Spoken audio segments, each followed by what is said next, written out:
we're back on. Yeah. Where were we? I think you mentioned Bristol and then Bristol. Yeah. So obviously you're based in Bristol now. And how long have you been there? I've been there for a year now. For a year, yeah. Yeah, just over. Yeah, I was saying I think the scene's there quite. I mean, the scene's always been good in Bristol for music. Like if you look at like sort of major cities outside of London that are most like London, I think probably Bristol's. I think the music scene is really good in Bristol. Yeah. It's even historically it is as well. You know. Yeah. And even though it's so close to Cardiff, like where I grew up, miles difference. Like Cardiff's dry as fuck for going out. No offense to anyone still in Cardiff. But yeah, I started putting parties on there myself before I moved down here because there was nothing there apart from the kind of straightforward stuff, house techno or drum and bass or hip hop. You know, it's kind of pretty standard. But Bristol always seemed to pick up the fringier artists. You know, a much broader range of styles and stuff. But so how's it been since being down there? It's been really good. Yeah, like basically, I mean, I was like taken in by Noir. Yeah. First, Jack. Big up Noir. Yeah, he basically I just turned up and I had like nowhere to stay really. I was starting at university. I started doing a masters there in September, and I hadn't really sorted anything out for it. I was still like, going out the weekend before in London, trying not to think about it. Yeah. So I like turned up on a bit of a come down or whatever. Yeah, just like yeah, all right, shit. I got to sort this out in like 2 weeks. So he like put me up for a bit on the sofa. Him and James, his housemate, and then also Lobby. With the Sprung crew. Stayed at his for a bit, and they've sorted me out. Got to shout them out for that. Nice, yeah. Looking for a place there. What was the other bit of the question? I can't remember. I suppose just regarding like the music and stuff there. I mean, it kind of feels like there's a stronghold of like nights and DJs that are kind of into similar sort of stuff. Yeah. And obviously with like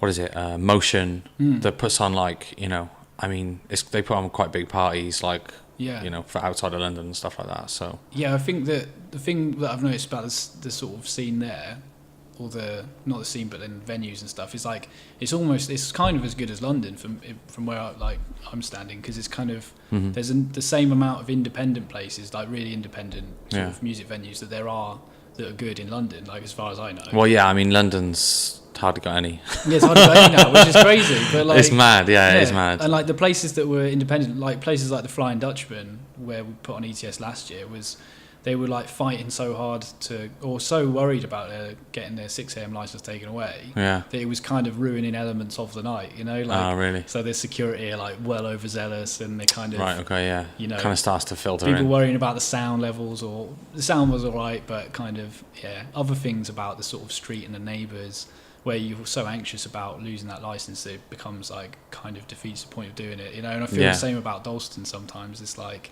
the manager's got to take away a sub because they don't want to upset upstairs or whatever. Or like I think it was we were doing parties at birthdays, and I think that only ever opened till 3 anyway, but then they must have got some telling off by the council, and then it was like everyone has to be out by 3, so that means like the sound's got to go off at like 20 to 3. So like, if your party doesn't fill up till 12, you've got like 2 hours and 40 minutes. Yeah. Do you know what I mean? It's like, not really? Like what? Like, I know you're open from 10, but like, no, who goes out at 10? Like, obviously some people do, but yeah, it's just it just doesn't quite like sort of it doesn't cut it, man. Doesn't work. Yeah. So I feel like there's the same amount. There's independent venues, and then so in London there's like venues like Phonox and XOY and stuff, but they're still like owned by the same big group, aren't they? Yeah, that's all Colombo group. Yeah, and it kind of feels a little bit. It does sort of feel a little bit like it's taking the edge off, like a bit corporate or a bit kind of. Yeah, because it's kind of like there's big groups, or it's like the same programming. I think it's all right, but it's similar programming. Yeah, similar programming across the venues. I'm sure they do their job to try and make it different. And obviously, because they own like the Jazz Cafe and that now as well, which is obviously different. But unlike it's Camden Assembly. Yeah, they did own the Nest as well, didn't they? The before Nest has that, just been sold, but that's just been revamped. Yeah, I played there. How was that? It was alright. Yeah. Under it's called now. Yeah, I don't know. It just didn't fill up, man. It wasn't like that busy in there, and it was a fun night. But it was kind of like, I remember the Nest being pretty crazy, like back in 5 years ago or whatever. But Yeah. I don't know. I don't know if it's Dalston as well now. People maybe just staying south.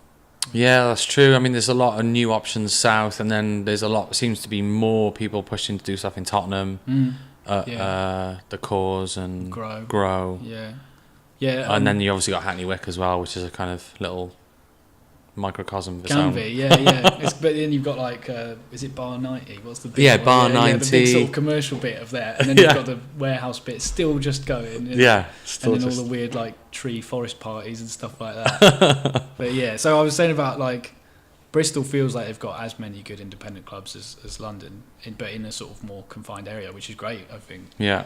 So maybe not quite as many, but yeah, there's like there's a sort of Stokescroft kind of strip of like venues that are all fairly decent. Yeah. And then there's a few others like around Old Market and shit, like they're a bit more interesting. Yeah, I think Stokescroft's pretty cool. There's loads of like independent bars and like restaurants and stuff as well. And there's like a kind of, it's almost like a similar strip to Dalston. Yeah, I guess it is. If you like. It is a bit like Dalston. But I think that's been like that. I think Stokescroft has been like that for ages, right? Yeah, for at least 10 years, I reckon. Yeah. But I think people are worried about things changing. I'm sure it could go the way of London with big groups like owning multiple spaces and making it feel a bit more commercial. That's definitely a possibility, I reckon, in Bristol. But so far, it's either been resisted or it just hasn't happened yet. So I just think that sort of thing is probably like higher likely to happen in London because of like the amount of money that goes, or the amount of the amount of dollar signs or pound signs that flash in investors' eyes when they see like an area boom, essentially. Do you know what I mean? I don't quite think you get it to the same aggression in cities. I mean, maybe I'm wrong, but I'm just guessing. Hopefully not. Hopefully not. Yeah, hopefully not. But I think I think the level of aggression to like just it's probably just pure property prices, isn't it? Like if you properties, developments, and then you get all the chains moving. It's kind of. Depressing cycle, but exactly, yeah. So what did you go to? You went to Bristol to do a master's in what? I did in social and cultural theory. Cool. Yeah. It was a bit of a, to be honest, bit of a way to tread water because like I was doing jobs in London, like did a bit of like teaching and stuff, and then I had a job presenting evidence in like a courtroom for a little bit. It was in a commercial court, so it wasn't as exciting as like murders and shit. But wow. I was just like I was like basically working for the software company that provided the software in the courtroom. Okay, cool. So I would like bring up the evidence using the software, and that would like pop up in the court. Yeah. But I was just like the solicitors. Some of them were nice, the barristers and solicitors in the courtroom. Yeah. But some of them were like giving me a clap for like.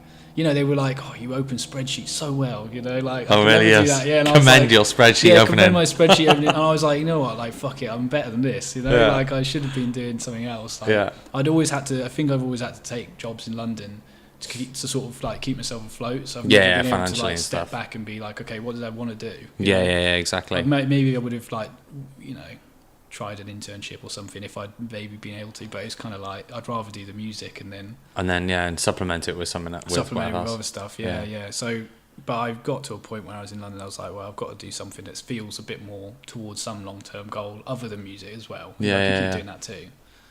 So that's why I decided to do the masters at Bristol then, and it gave me a lot of time to do music and keep ETS running on the side. So this paper that we're about to dive into.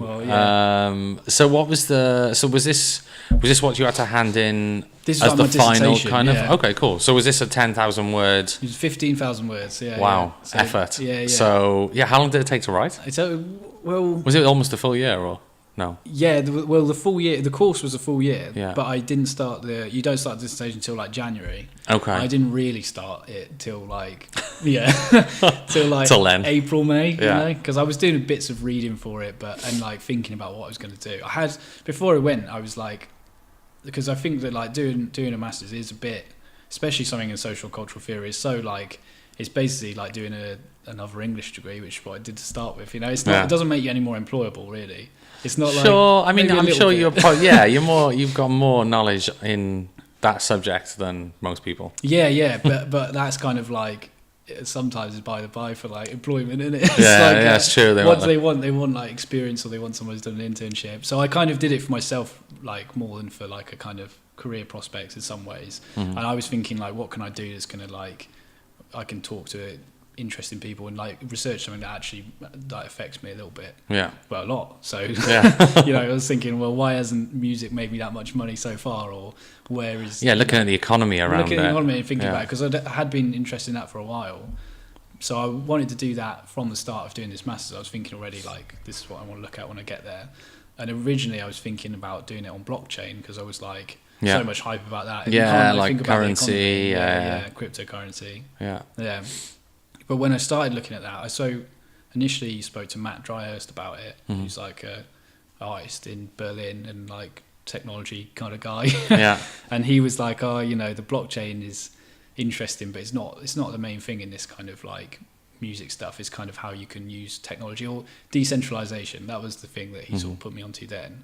So it's like, what are the options to use technology, but for like putting ownership in more people's hands rather than having like centralized hubs. Monopolies. Monopolies, like your just like the typical outlets and the ones that basically take the biggest cut of any sort of revenue. like Spotify. You like Spotify, yeah. So then I was like, well, started looking into music companies that were trying to use blockchain, and then I came across Resonate. So hang on.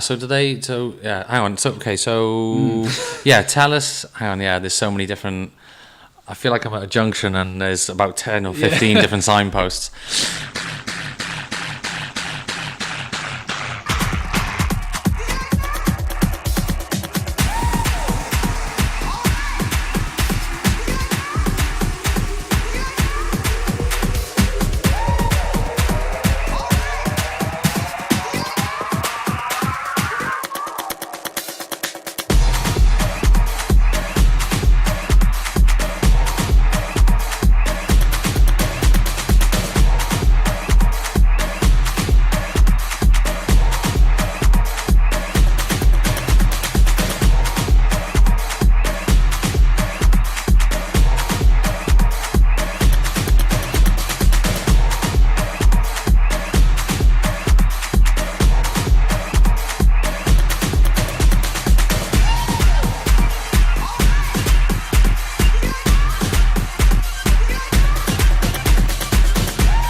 So let's talk. Give us a brief introduction to what Resonate do. Right. So Resonate was what I started thinking about when I thought about this dissertation and what do I want to do. It was like music using blockchain or music technology, and there was like a few different companies. There's like this one called Tune, spelled with CHOON, like shit name, I reckon. Yeah. And they were like, I was looking at that and I was like, that is like capitalism ultra for like blockchain and music, you know. Yeah. And then I was like, well, Resonate, they were trying to use blockchain, but to create this cooperative model, you know. So like everyone's got part ownership in it.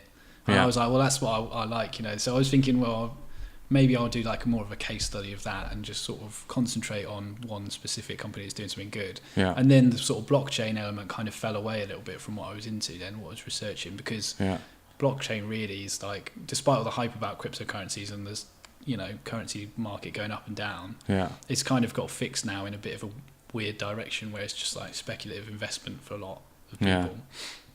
So that's not really the important thing. Like blockchain really is like, it gives people a chance to like think about a different way to run technologies or like operate something like Spotify. Yeah. It's like an opportunity to rethink, I think, isn't it? I think that's what it was. I mean, I'm like I don't know much about cryptocurrency, and I've done a little bit, and I've tried to invest. My missus keeps telling me off because I want to invest, but she's like, not right now. No. And it's like, but someone, I think. Well, I think there's been a boom and bust already, kind of. Yeah, and that seems to sort of happen regularly.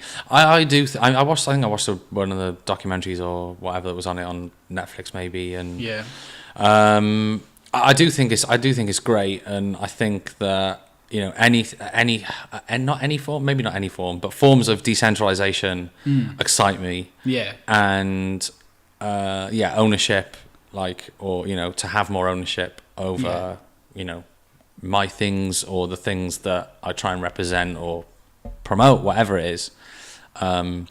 Just genuinely excite me, because essentially, I mean, I know people do set up things that invest a lot of money, but ultimately it is a bit unfair when there is a blatant monopoly. Yeah, You know. yeah, and it's like you rent everything now, isn't it? So to be talking about co-ownership is quite like sort of like a bit revolutionary now when like you're renting music, you're renting Netflix subscription, you don't everything's on a subscription basis. Everything's pretty much, subscription, and then that's the model that people are following now because that's the model that investors think is most valuable. Yeah. So like subscription is being introduced to like virtually everything, and it's kind of like, yeah, are we going to own anything anymore? Is that what we definitely want? Do you want to like have to subscribe to your fridge or something? Yeah, exactly. To open the door. Yeah, rent the fridge. Yeah. You haven't paid your rent. You can't have any food. Yeah, like you can't open the fridge. Or like a door or something like that. Yeah. It's like some sci-fi dystopia. Well, as everything becomes more kind of digitized as well, there's a higher chance of that happening. Yeah. So, anyway, like got onto the Resonate, and then I started. So, Matt Dryhurst was someone I wanted to contact early because he was involved in music and at the same time decentralization and technology. Yeah. And then that led me to Resonate, and then from there I sort of talked to more people. And also, I wanted to open it up a little bit. There's a writer called Lvlsvryhi who's written about Spotify. Yeah. So basically, I ended up interviewing 8 people. Yeah. And some of them are writers about that kind of thing. So Lvlsvryhi, David Turner writes about Spotify and about streaming and music industry in general, where it's headed. And then artists and label owners and people as well. So like Scratcher, DVA. Yeah, of course. Elijah. Yeah. As well. Gabe, Gabe from the Astral Plane. Yeah. So ended up like broadening it out a little bit to involve more people, and then developed. So it was. Have I said the name of it? I can't remember if I. I think we tried to redo it earlier. Let's revisit the title after now we talked about it a bit. Yeah. I think it was reconceptualizing value in music. I'm gonna get it wrong, I know. And then the subtitle was like alternative systems of valuation in the digital economy. So it's like trying to think about this in the context of the most valuable companies being like Facebook, Apple, Google, and like sort of how would they operate if they were running a record label, sort of thing. They're basically the comparison with them is Spotify. And iTunes, but it's not a label, it's a So it's like where are they headed as well? It's like, so if those are platforms, are platforms. Like, people call them platform capitalism. Yeah. If they're platforms, then so Spotify is a platform, most people would say. Yeah. And then it's like, okay, where are those kind of headed, or where's that? If Spotify is the most valuable music company in the world, which it supposedly is now, then what are the alternatives as well? The alternative systems of valuation that you could use to. Yeah, exactly. Because with everything,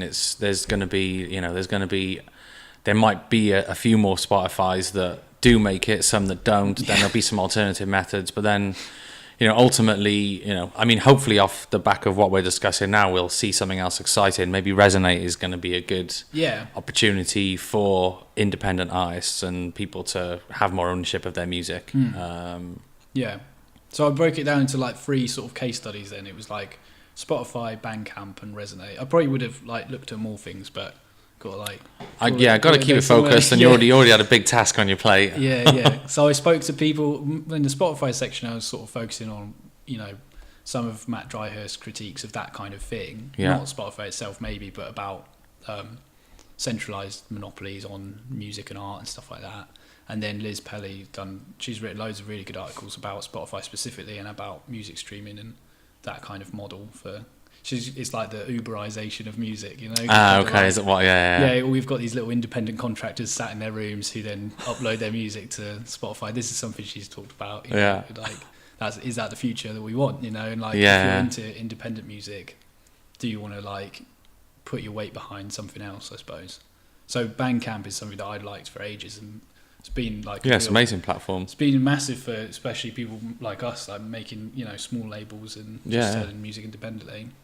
And it's built with these kind of, the way that they've set up the site is trying to follow their sort of principles for like what they kind of founded on for like making a more equitable and sustainable music economy. So that's like already like, they use different ways of laying out their site. This is what I was trying to talk about. Yeah. To kind of inspire like a different valuation of music. So I think with Bandcamp, it kind of, you're paying for like a connection to the artist as much as you're paying for because that it's direct, isn't it? Exactly, that the middleman's not there. Basically. I mean, it is, but there is a bit of a middleman, but not it's, really. It's the platform, and for those who don't know, I suppose yeah, I suppose Bandcamp, of all places where, like, if you don't have your own website and you want to sell your music, or you want people to donate to possibly give you money for your music, then I think Bandcamp probably gives you like the best rate. Definitely. In terms of for the artist or for the person who sets up their Bandcamp page and whatever they sell, because you can sell physical products on there as well as digital. But yeah, I think you get the best rate back in your pocket. So it seems like the fairest option. I don't even know. Is there even an alternative to Bandcamp right now? Not really. There isn't. I mean, there's another thing that I came across when I was. I mean, it's like Big Cartel, but that's kind of more for. I think that's just for physical, isn't it? Yeah, that's just for physical. I mean, yeah, because it doesn't. You would have thought there'd be another. Then maybe there is. Yeah, I mean, if there is, I don't know it, but like, yeah, Bandcamp seems to be sort of out there on its own, doing its thing, and like, yeah, and yeah, even that's like, I even find that's like a. The thing I like about that is that it is kind of almost like a world in itself. And there are people that put music out there that I think the thing I think I like about Bandcamp, that's a tongue twister, is that I know that there's people that put music out on there that the music's not going to be on those bigger platforms. And I think for someone who is searching for something alternative or different, that, you know, enjoys that discovery process, just generally is that way inclined, then that's quite a fun platform for both sides, I think. It's like there's some sort of like hip hop artists as well, like in the UK, in the US, that they'll only put their stuff on Bandcamp now, you know, which is kind of a weird thing. It's like, you know, from Bandcamp only, like Bandcamp only, yeah, and you can't stream it either. So you've got like, you can stream maybe one track off a, you know, 15-track mixtape, and then the mixtape itself is a bit overpriced. You know, it's like $20 or whatever. Yeah, and then but you can only get it from there. You can only get it from there, and you know it's going direct to them, and people want to pay that as well if they're like super fans. You know what I mean? So you're sort of taking. It's not like, I think maybe if you price it too high, you're sort of taking advantage. But you're kind of like you're building up a connection there, I think, with Bandcamp, which you don't have with other platforms. So yeah, exactly. Yeah. So yeah, what else on the Bandcamp part of the study did you kind of go into, or what was there anything else that was kind of I think the main thing out of that was trying to put into like a theoretical explanation of what it was that people were paying for on Bandcamp, because like because you can set it, because and again, for people that don't know about Bandcamp, it's you can set a product to have a fixed price, but you can also give it for free, but if people feel like they want to pay, then they can. So it's kind of like it's got a donation and a fixed priced option for the seller. Yeah, it's like what do you want to pay, basically. It's kind of the thing when you get the box of money. It's like, name your price, isn't it? Yeah. And this is the minimum, but you can name what you want. How good is this track? How much do you want to pay for it? So exactly, and that is what I was talking about. That's forcing you to decide how much value you place on it, and part of that calculation. So I'm saying it's like, because that puts it's a really interesting concept, because you throw the RRP, if you think about it from like a commercial, I don't know, not business side, but you know what I mean, like you remove the RRP, but you throw the responsibility of the RRP back on the consumer. Again, talking about it quite sterile in terms of consumer, but you know what I mean. Think of the vocabulary in it. The listener. It's and obviously it depends who you are as a listener.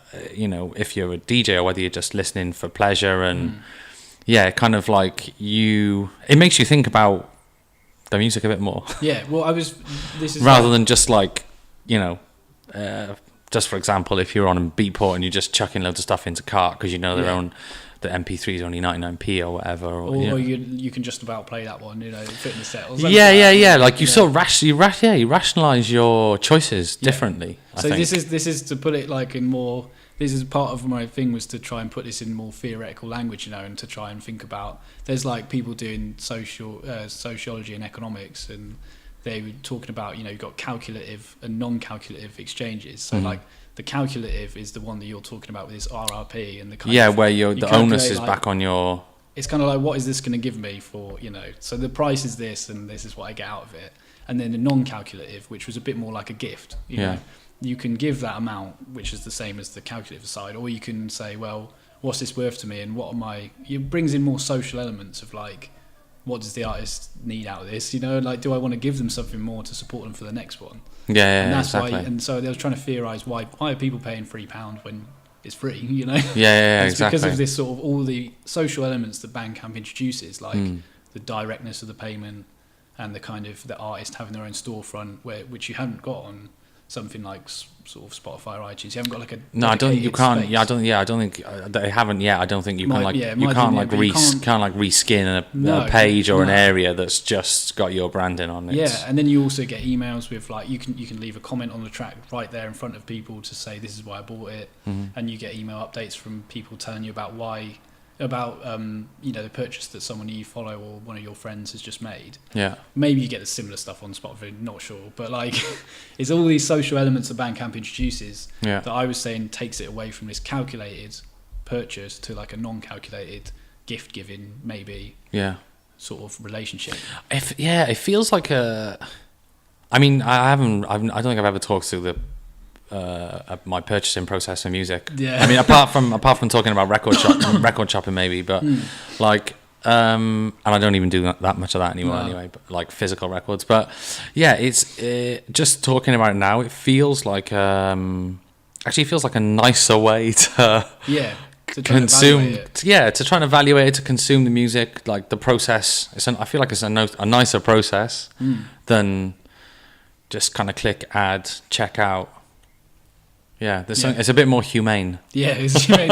And that is kind of like if it did, this is probably as close as you can get, or if it feels humane, but in a, because if you're in a physical store and buying that, I mean, not that person's going to be physically serving you the MP3 or the physical. Well, they would at like a show, like a gig maybe. You buy like, it's like Gabe said about Bandcamp. It's like buying it off a merch table.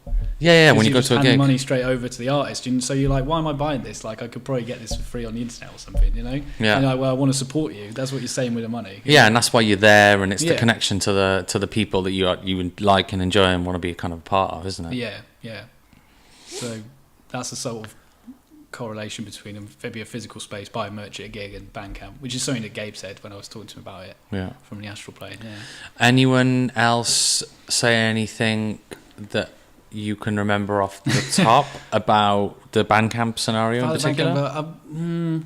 I suppose the other thing, the one more thing that I put in there that I wanted to talk about was about Scratcher as well. Because he's been quite funny, on his Instagram posts and his social media about like people buying music, because he's like, people are asking him all the time for tracks, and so he was like, the thing about the chocolate bar, which is hilarious because I ended up putting like an Instagram screen grab of like the whole thing that he's put up about the chocolate bar analogy and making this into like a kind of a little mini theoretical discussion in there, which is pretty, because of the way he writes and stuff. I like that to he's got his own language. Some things, scratching these, But I talked to him about that, and I was like, what did you mean by this? Just to sort of clarify it a bit more and talk a bit more about it. So that was interesting as well, because it was sort of, I was saying that he's trying to like, force people to make an active decision about how they value in the music, because I think that when people are asking you for free tunes, free MP3s, it's because they've assumed that the MP3 is not where you get the value as an artist. So you're thinking about, maybe that's part of it, maybe not. There's a lot of things, but it could be. But this is. But they think it's from the gigs or whatever. Yes, they think it's from the gigs. Their perceived value of the files is low. It's zero. It's like the MP3 is worthless basically because you make all your money from gigs. That might be part of their idea. Or maybe they think that there's something else in it for you, like they're going to play it on the radio so you'll get exposure, or they're going to play it on the radio so you'll get a bit of PRS money. Yeah. So there's part of this coming into their evaluation of the music, and this is why they ask maybe Scratcher about it. And Scratcher's like pushing back against that and saying, so he was saying, when I talked to him about it, he's like, you might have spent, he doesn't know what, he was talking to me about like some tracks that I sent him recently, like an EP. And he's like, I don't know what went into this EP. You might have lost your girl over it because you were in the studio too much, or you might have. There's all these things that went towards, making this EP that someone else is coming up to you and then going like, just give me that for free, Yeah, it's true. I mean, it's not because it's not even though. It's funny because you can. I mean, even basically, I was going to say that you can make tracks quickly, and you could master them yourself. So maybe the amount of time that you've put into the track, and the fact that you didn't have to pay for the mastering, but it's like club ready or whatever. That I can see that being like the lowest side of like effort and money that's gone into it to reduce the track's value down to as little as possible. But even then, like, even if you would have spent a few hours on it, it's still your time. It's still time which you're not necessarily getting paid for. I know, okay, people might say that might be counterbalanced by money from shows. But ultimately, you should be able to earn revenue from both. And not everything should just be completely free, and then you only make your money from the shows. I think if you're sort of saying to someone like, give me this for free because because you make your money from shows, you're assuming as well that they're kind of part of this other economy, or they've got a different business model. You're kind of assuming that their business model is more of like the star celebrity business model, where money is flowing through the taps. So why would you need this money? Because like when you talk to bigger artists or people who've really made it, then they haven't got a clue if the money's coming from recorded music or what, and it is mainly coming from performances. And so maybe when someone's asking you for music for free on the basis that you make all your money from performances, they're kind of making the decision that you're part of that star system kind of thing. You're part of that economic model. You've been categorized. And Scratcher's pushing back against that and saying, well, that's not how it works for like independent people. You've got to collect the money from wherever you can. He said it was something. It's a scramble. It's like his dad said to him that money is like making money out of music. It's like running around with a pot in the rain, and like all the rain is money. You just you literally just got to try and catch it forever. It's a good analogy. It really is, because like you can't like. I mean, in terms of like sales of like MP3 files, like don't necessarily generate that much money. Vinyl, you have to always like, I'm just talking about this off the top from like a label perspective. It's like, and you touched on it. Like vinyl, like vinyl costs at least like $1,000 to put out. You're only probably going to break even, after you sold maybe 200. So like you might, if you completely sell out, you've got 100 vinyls worth of sales as your profit, maybe. It's like margins, and if you are trying to look at it, I mean, if you try, I think ultimately if you put in time and effort into it, in theory you should be rewarded, right?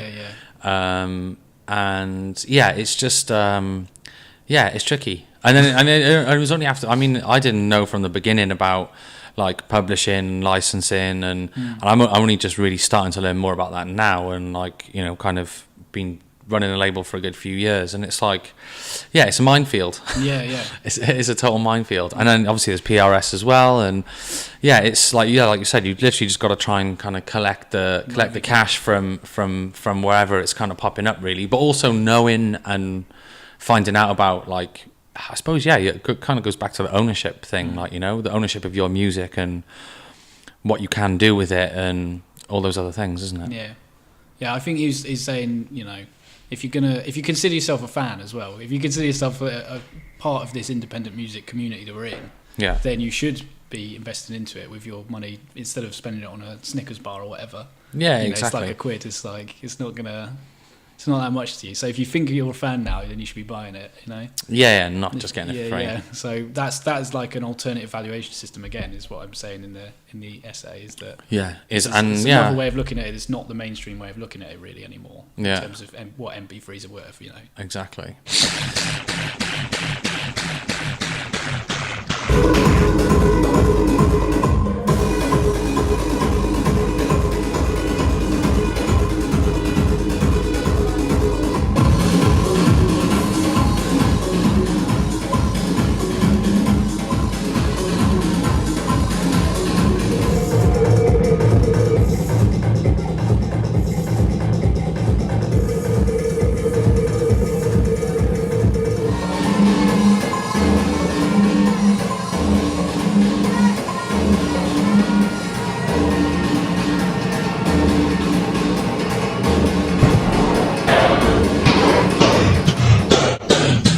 suppose we talked quite a bit about the Bandcamp section of the dissertation. So Yeah. then let's do the Spotify bit You want next. to do Spotify? I mean, in the essay, I was like, Spotify, Bandcamp resonate in this kind of order of like, Yeah. evil to good. Evil to good, yeah. So let's go back to the evil. back to the evil, because then we Yeah. can hopefully end on a high with we're Resonate. talking about Resonate and other options. So Yeah, Spotify. I concentrated more. The thing is, like, I don't know if I'm a bit of a fraud or what, but I barely use Spotify.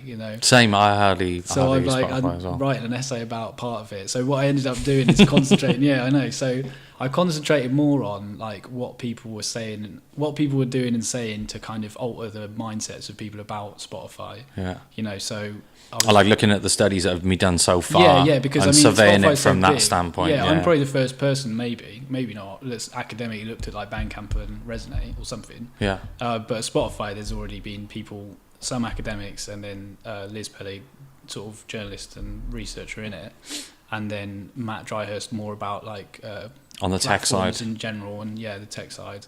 So I wrote more about what they were doing, and kind of like something interesting that Matt said was that sort of for him, like, so Resonate defines itself against Spotify as well, kind of explicitly. They're like, this is what we're not, Yeah. This is why we're set up, is to sort of offer an alternative to what this is. But what Matt was saying as well is that, like, for him, it's not that Spotify is such a bad thing. It's kind of, it's not Spotify itself. It's not like you can swap it for Deezer or whatever the other streaming thing is. It's kind of the mindset and the kind of ideology around it. And Spotify gets on quite well with this idea of being like for independent musicians. Like in the past, it was like mainstream versus independent record labels. Like major labels versus independent record labels. And what Matt was saying that was interesting about that is it's kind of like that has sort of shifted now, because the people have, it's turned out that the independents maybe not much better than the majors, some of the bigger ones. Yeah. And also being independent is maybe not the point anymore, having independence. If Spotify can sort of keep independent artists and independent labels happy, maybe this idea of independence isn't as good as we thought it was, Yeah. Like we can either come around to the idea of having support from a major or a corporate calling Spotify or that type of platform a major or whatever. Yeah. So we're either going to need to just go along with that, or which is all together, or we're going to have to rethink independence or what is good about independence. Yeah. If anything, he said something about, like, he was saying it's like a kind of idea of maybe like Aphex Twin or something, of having like ruthlessly independent artist, and it's like, well, not ruthlessly, maybe, I don't know if that's a weird thing to say, but it's kind of like he's held up as like the an independent kind of he's like a sort of stereotypical like go it alone radical musical producer, artist, and someone who's always worked with independent labels and kind of kept on his own terms and done these crazy things. And it's like, all right, that at one time is really good, and then it's like it's not something that can work very much for people anymore. It's like we've got to think maybe less about independence and about, because I think what it breeds is like competition between even smaller labels. You have people like in small dance music communities, labels beefing each other, niches within a niche. It's too splitting hairs, and they have to kind of like keep themselves. You have to make yourself very differentiated from other people to kind of like win. Basically, you have to be like, this is the most radical or the most something. Yeah, and that's kind of the way you get forward, and that tends to be as well. You have to tread on people, or you have to police your boundaries of your thing a little bit for labels and stuff. So it's all right. It's like thinking, okay, maybe that's not working so much for us anymore. And we now need to think about more models. Kind of gone too fractured almost. Yeah, too fractured. So now it's about collectivity and collectivizing to think about how these communities, if we want to go a different way, which we how it kind of comes. How does it come together? How does it come together? Yeah. How does everyone kind of like, be part of something else that isn't what's taking most of our profits? Yeah. If Spotify loves independence can't be the right answer anymore. It's like What's a short way of thinking about it. Yeah. What's the new answer then? Or basically what's the new answer, isn't it? Yeah.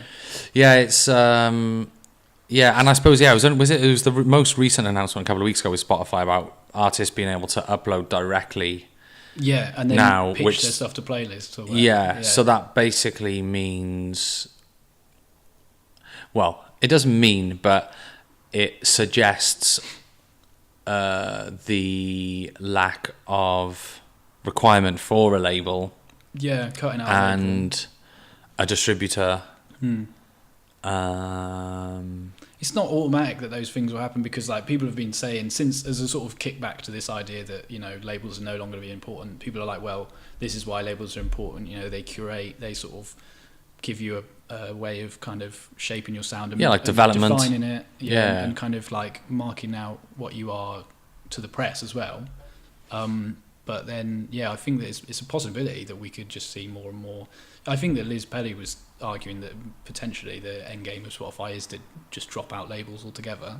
Oh, really? It might not happen, but yeah, that's what her thinking is as to. I think it was, some of it, and I mean, like major labels are already so entwined now with Spotify, and they're kind of. Oh, isn't that a coincidence? Yeah.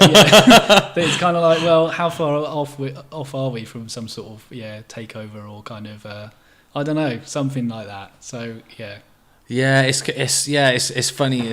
No, it's not funny, but it's interesting as to how it's going to develop. And I mean the realization for me, and maybe it's part of the whole Spotify thing, but I think like the fact that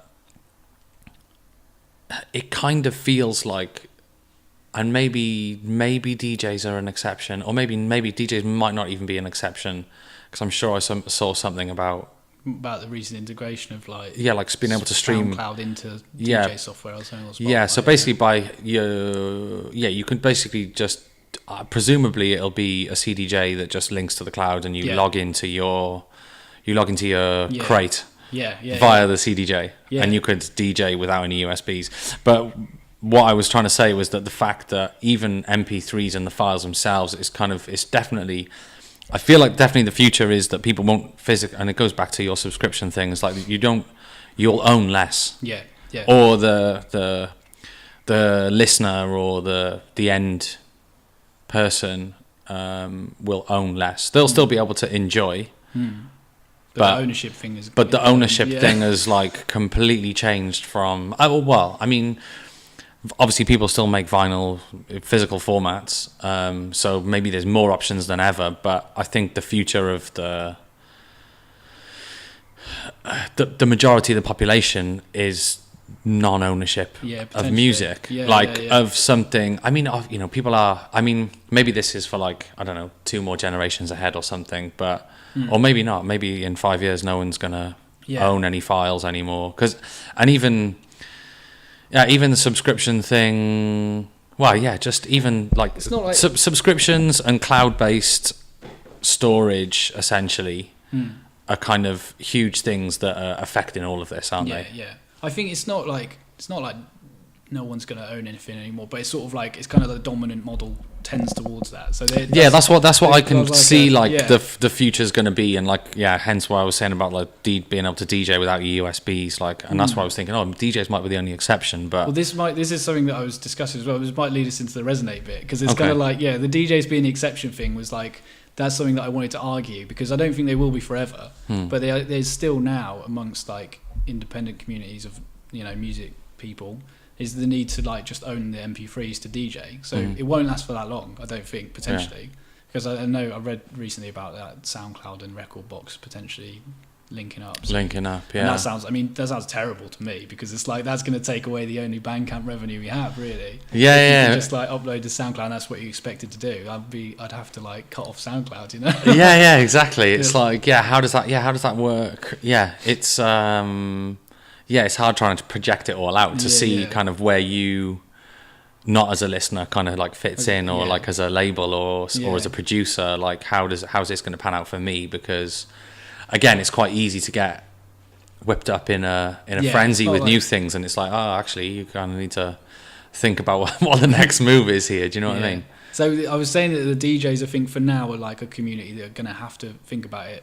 Like, because we don't use Spotify, really. I mean, that's like an example already, and loads of the people I talk to, they use it for maybe listening to one type of music, but for the DJ, and the DJ head is like elsewhere. It's somewhat different platform. Yeah, so it's like Bandcamp or iTunes or whatever, and then into Rekordbox or something like that. Yeah. and like you want to try and keep it, even if you do use Spotify, people try to keep it a bit separate so that they don't think they've got something they haven't got to DJ, you know. Yeah, exactly. So like that I'm saying has got the potential for now to be like a community of people that will want to resist the kind of wherever streaming is going, because we're still going to need MP3s for now, maybe not forever. Yeah. And that is sort of what maybe might lead people towards Resonate, because it's got this ownership thing is still a big part of it. So this Resonate is like a music cooperative, like I said, kind of defined against Spotify. So who's heading this? Do you know who's heading Resonate? Peter Harris, CEO. Yeah. Cool. Do you know any of his background or? Yeah, I think he was into. He did a bit of DJing, or maybe still does, but was also into technology stuff. Yeah. I think that's all I know about him, really. Yeah. No, just curious. It's based in Berlin. Resonate is based in Berlin. And shout out Luke Blackwax. He's working for them at the minute. Yeah. He's the head of marketing there. And I just think that because it's got this ownership thing, so their model is different or way of working is different to Spotify in that once you stream a track once, and it sort of you have to buy credits. It costs you 0.002 pence. So you say is it built on a blockchain system? It is built on a blockchain system. So is there like a finite number of credits then? No, it's not it's not really like that, because it's kind of... It's just more about the system rather than the number of coins sort of thing. Yeah. That is more about... And I think that they're trying to integrate blockchain in different ways and keeping it very much out of the users. The user doesn't want to really know about that stuff. Sure. Yeah. And I think that really that is more about security and about potential uses in the future is the blockchain element. And again, kind of going back to the ownership, the control / ownership of where your files or where your data from the music is actually going and being used. Yeah, there's other things that they're working on there, I think, which haven't really been developed yet, but it's sort of blockchain in the background for now. So the credit system is that they have it costs you like 0.002 pence ish to stream a track the first time, and then it doubles each time afterwards until you get to the 9th stream, which costs you about €1 or €1.25, something like that, in the kind of credit exchange rate. Yeah. And once you've listened that 9th time, you own it outright. So there's the streaming element, and then you own the MP3. Sure. Or the whatever file.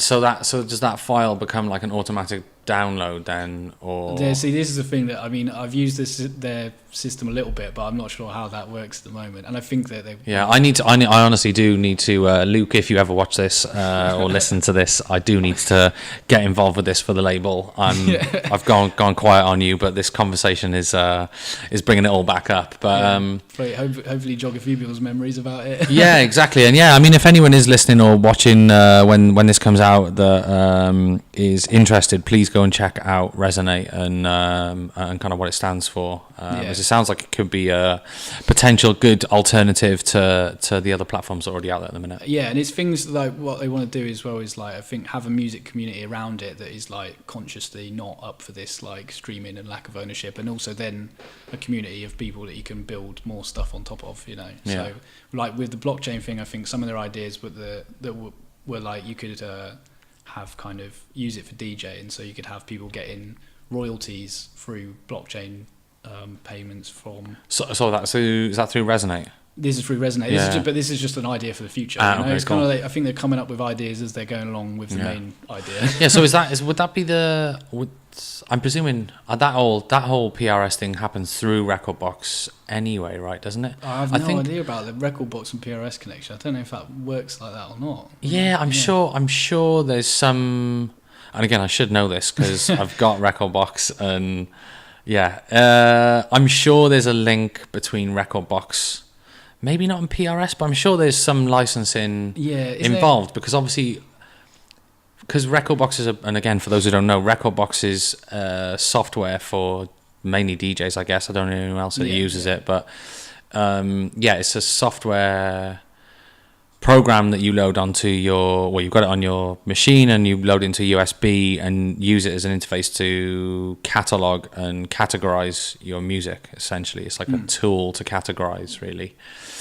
But they know what tracks you've got on your USB, as opposed to you just rocking up at a club with the files just dropped on I'd there. never heard that it was linked to PRS at all, because I know that Maybe I've just made that up. They Maybe might want playlists, maybe but- they need to be linked to PRS. Yeah, maybe there's something called Kuvo, isn't there, where you can share your playlist. I think that's like really? LinkedIn Record Box, but I've never had to use okay. that. So I'm like, I don't want people knowing what I played, like. Yeah, you want like on a secrecy, or like all the tracks. The dubs, yeah. Exactly. So I don't know. I thought maybe it was still working on sort of playlisting, like, the artists have to tell people what they played at a festival or something like that.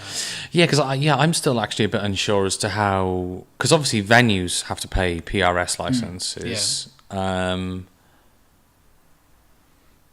But yeah, I don't know how that I don't think that money always comes back to the artist. I don't know how the venue money. How does the venue? Anyone out there? If anyone out there knows there's a few people who should surely help us. We should. Yeah, the PRS money that comes from venues. Where does it go? Yeah, I feel like it's probably just aggregated and then distributed. It just goes back into the pot. No, to the popular artists of the, they do like a cross sectional study of who's being played and then give it to those people. And it goes I think it might be not very linked to who's actually getting played in the stuff. Okay, so it's less policed and it's more of a general sort of distribution. And but I don't know, unless but I think in I know that in retail, and I only know this because when I used to work at the Size, which is part of the JD group, we used to be able to play our own music. But then they introduced like a automatic playlist because I think some of the language is a bit too colourful in some of the stores for some of the customers, which is fair. But yeah, they like retailers obviously have to pay a PRS license as well, but they also have to declare what the track list, what the playlist is. Sorry, what the playlist is, so that the catalogued releases can be linked back. And the right artist can get the right money that way. But yeah, again, whole side of the kind of business and music I never even knew existed before I kind of got into it, and it's still a bit of a web, if I'm honest. Yeah. Well, yeah. So Resonator's got some of those ideas like in mind, I think, for the future of different ways to like pay the right people for whatever parts of the music that they were, that they have ownership or that they played or whatever. Yeah. Yeah.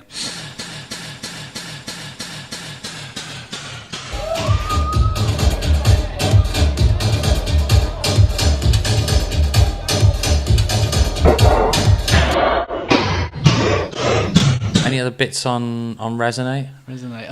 Otherwise, hit me with the conclusion. No. What's the answer? I don't know if I can remember it off the top of my head as well. I think that a bit about Resonate as well, so I tried to bring in more of this like social and economic theory in as well, because that, I think, part of their stream to own system is they're calling it like, the discovery phase and the fan phase. Because if you think about how the value of the music, how much you have to pay is changing as it goes up. Yeah. It's very small at the first 4 stages because it's just like a fraction of a pence, 0.02, 0.004, 0.08. You still haven't hit like small a whole penny. increments. So you're still like discovering the track or kind of listening to it a little bit. But when you get to the others, because it's still doubling, it's like 16 pence, 32, 64. Yeah. This is like what they call the sort of fan phase. Yeah.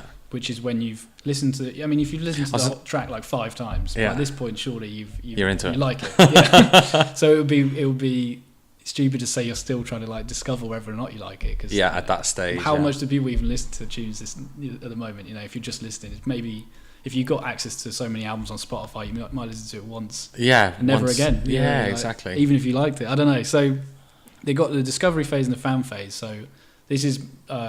to go back to the sort of social economic kind of theory stuff was me talking about this kind of like introducing a kind of social element into the money that you're handing over and your valuation of the track. So your valuation of what the track means to you is sort of like enacted by you paying a little bit more each time. Yeah. By it paying, and especially when you get to this fan phase.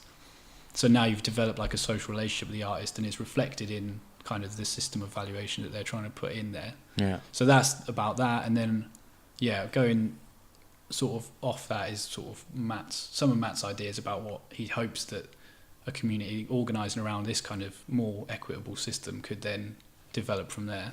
Yeah. So what was his? Was this an idea that he's had, or was it more of like a kind of hope that he wants to try and like instill in people? Or Yeah, like... I think it's a bit of both, because he's got practical ideas, but I don't think I can talk about them.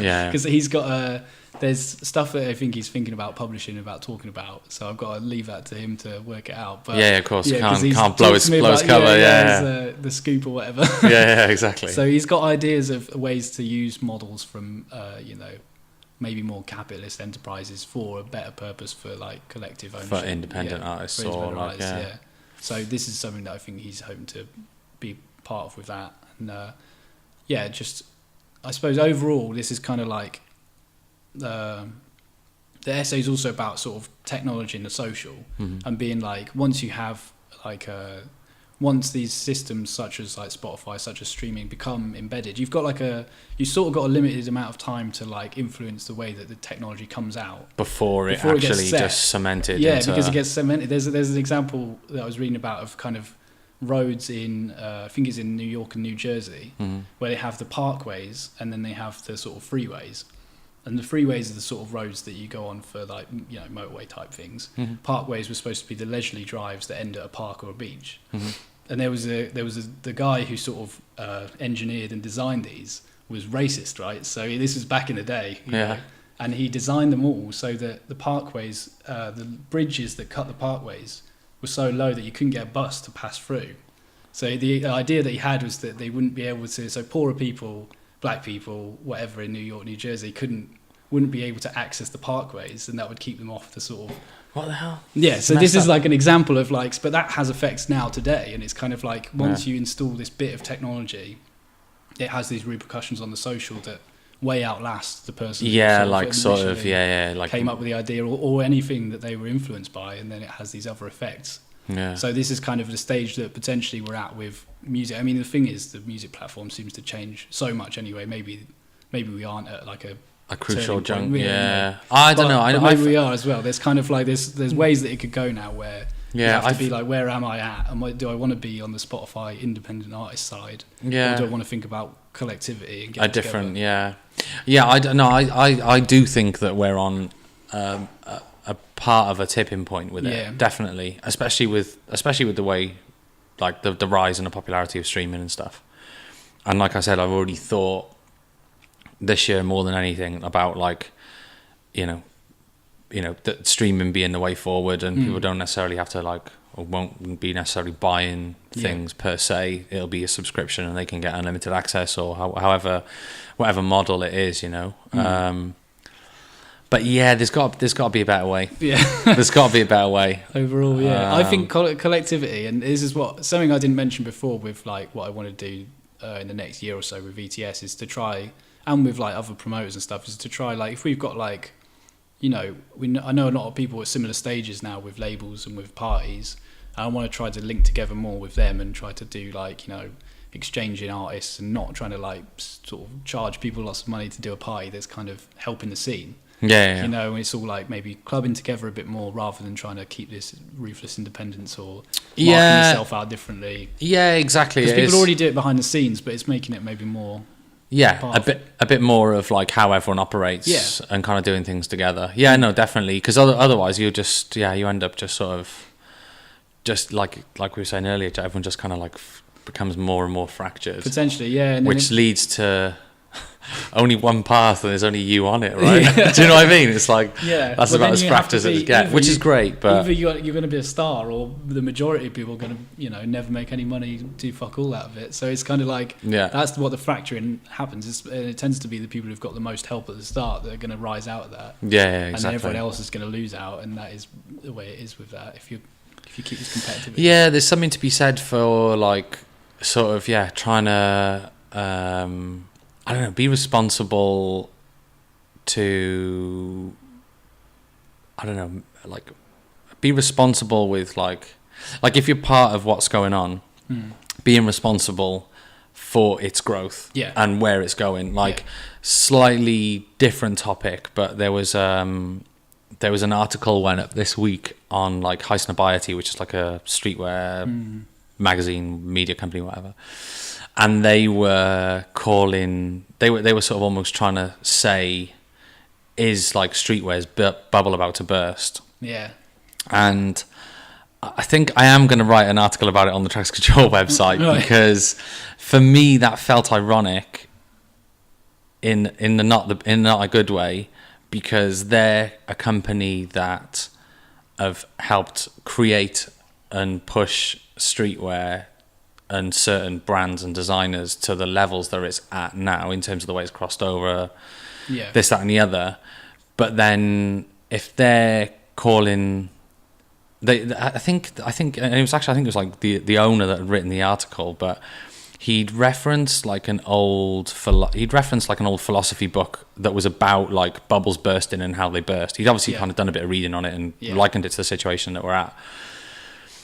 And I read through all the article, and I read it, and it was good, and it's a fair comment of like what's going on right now. But the thing that angered me was that because he's in, or I don't want to target him, but like because like a brand or a media company like that has been so influential in making that happen, it kind of feels ironic that they're calling out the bubble bursting of something that they're a part of, that they've helped rise and they're profiting from. But like, I'd much prefer to have read an article about him exploring, him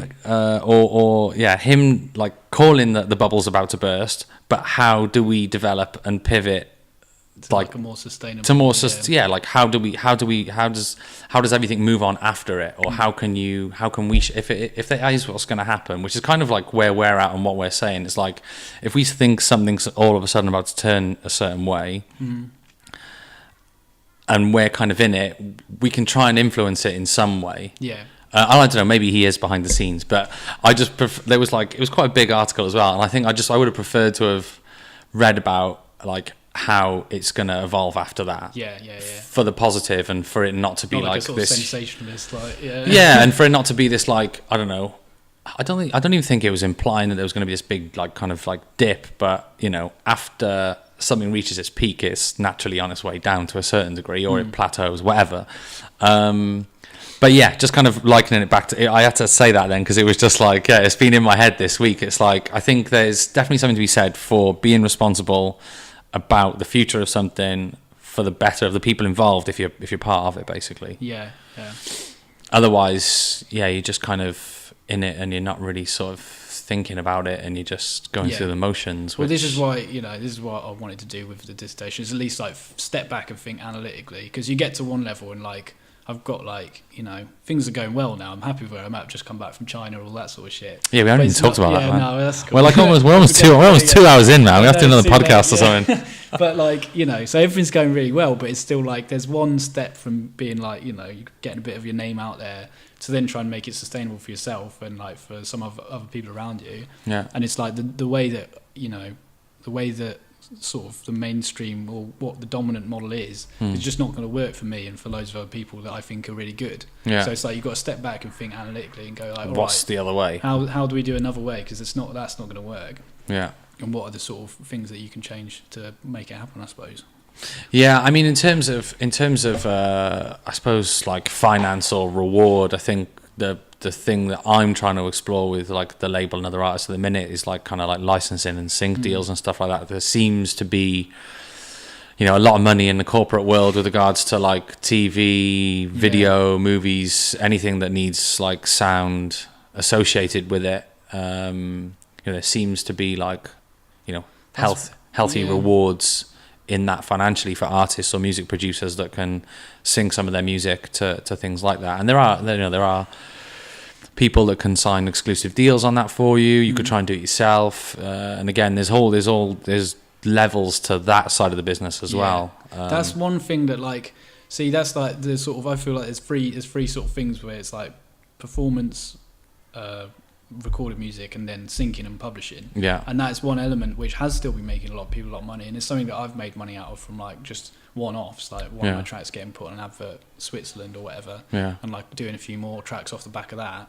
But it's like that sort of thing, it doesn't feel sustainable to me. That feels like a bubble as well, because it's like they come to you with like sums of money for one track that you're like, Jesus Christ, like, yes, you're like, what? definitely, Happy days, and they're probably doubling it, tripling it, and then going to the client and saying, this is what we want for that track. So like that, you're still only getting a small percentage, but Yeah, I suppose in versus what you're used to seeing from percentage of sales or a gig or Yeah. whatever it is, and it's But like, that's like, I feel like that's a bit of a bubble. That's a bit like publishing. Maybe I'm wrong because I've just not experienced it or not been in industry properly. But that doesn't seem like it's actually going to work for the majority of people either. It seems like a kind of once in a blue moon opportunity, and then maybe you'll get a bit more of it. Maybe AI will just do that all for them eventually, you know. yeah, exactly. It's it's, So that's maybe not. I don't feel maybe like, that's not going to be the main. I'm not sure it's going to be the main thing. Well, maybe not. Hopefully not. Yeah, hopefully not. I don't know. Yeah, because it doesn't feel quite right either, does it? Like something about it. Yeah, I mean, you make your song, make music for one intention, and then it gets used for something else, Yeah. which might not be relevant or close to what you. I don't know, maybe that's not a bad thing, but yeah, it's like if you start only making music for those channels, It's not really, what then it's that's about. kind of defeats potentially what you got into making music for in the first place. So, Yeah. damn son. Right, we should stop now. Yeah, we're like 121, 1 hour, 121 minutes, I'm doing all right. 2 hours. All right. Boom. I'll do a little bit of editing, not much. Yeah, maybe. Yeah. This is going to be a deep one. So for everyone that's listening, watching, big up to NKC, Even the Strong, Hard Drum Daddy. Yeah. Hard Drum Daddy. Yeah. Before we go, we do actually need to answer or get you to answer the questions from the people on Twitter earlier. Yeah, so okay. I haven't actually got my phone. Have you got your phone with you to I'll just have a check the look. questions? Well, I know one of them off the top of my head because I. What was your tin of choice for the after sesh? I reckon I'm going to say Strongbow Dark Fruits. I Cheeky. think I'd go for like a lager. Yeah. Normally, you don't want to hit the spirits, I don't think, because then you're on a downward spiral at the afters for that. Two. Don't want to go two I in. don't want to go too hard. So maybe Kronenberg Cherry B or Dark Fruits. I think I'm going to go Dark Fruits. Strongbow Dark Fruits. Sweet bit of Kind of like just to keep you. Yeah, to keep the levels there. Yeah, the sugar levels up. Let me see. I think there's only Was it that and then was there another one? then classical tracks. Classical Vasquez tracks. or Robbie Rivera. I'm saying Robbie Rivera because the output is just phenomenal. The number of tracks that you can find. The Tribal Crew. Yeah, he's got quite an extensive discography. I went on. I think it might have been last year actually. I went on like a Robbie Rivera binge. Yeah. And just went on all platforms and was like, what can I get? Yeah, stop doing EDM, Robbie Rivera. Just come back to come Tribal on, House. come back back to Tribal House where the real money's at. Please, yeah, exactly. And also Size Queen as well. Yeah. Peter Rauhofer, yeah, that's one of my favourites. He died in the 2000s though. So R.I.P. But sick producer. Sick. Size Queen. Any other shout outs or notable mentions or last words? I suppose shout out to everyone who looked after me in China because I had fucking sick time and yeah, everyone was lovely, amazing. I'm not going to go through all the names because I'll forget people. So that's cool. It's the best way. Yeah. Blanket, and shout out. Blanket shout out. Everyone knows that they've been thought of. You know who you are. You know who you are. And I love you. Cool, man. Well, thank you for your time. It's been good to talk about the future valuation of music or current valuation of music. Yeah. And man, keep up the big work. Keep up the good work. Right. Keep up the hard work. Thanks for having me. The hard drum work. The hard drum work. Yeah. Cool. Take it easy. Sign out. Layers.